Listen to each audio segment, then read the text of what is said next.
प्यारे बच्चों, आज हम कक्षा 5वीं की हिंदी की पाठ्य पुस्तक रिमझिम से लिए गए पाठ चिट्ठी का सफ़र के प्रश्न उत्तर करने जा रहे हैं।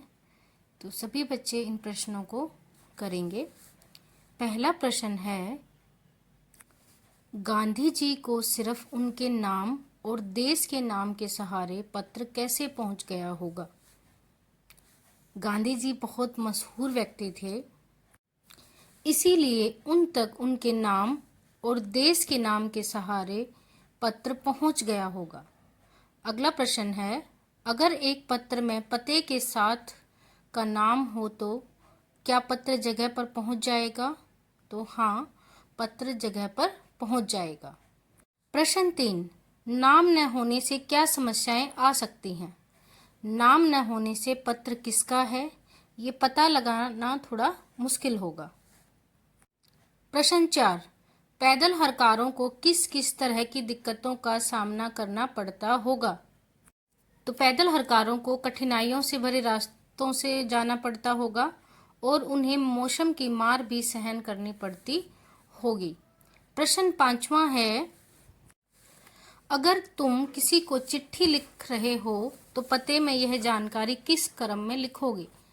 तो जो जानकारी है उसमें पहले घर का नंबर, फिर गली मोहल्ले का नाम, फिर खंड का नाम, फिर कस्बे शहर का नाम, जनपद जो डिस्ट्रिक्ट है उसका नाम और फिर स्टेट का नाम। इस तरह जो पता है वो छोटी भौगोलिक इकाई से बड़ी भौगोलिक इकाई की तरफ बढ़ते हुए लिखा जाता है। पहले घर का नंबर, फिर गली मोहल्ले का, खंड, शहर, जनपद, राज्य, तो इस तरह छोटी इकाई से बड़ी इकाई में लिखते हैं। प्रश्न 6, पिन कोड का क्या मतलब होता है? पिन कोड का मतलब है पोस्टल इंडेक्स नंबर। ये इसका छोटा रूप है। किसी भी जगह का पिन कोड 6 अंकों का ही होता है। प्रत्येक अंक का एक खास स्थानीय महत्व होता है। तो जो पिन कोड है वो पोस्टल इंडेक्स नंबर का छोटा रूप है। प्रश्न 7, पिन कोड की शुरुआत कब हुई थी?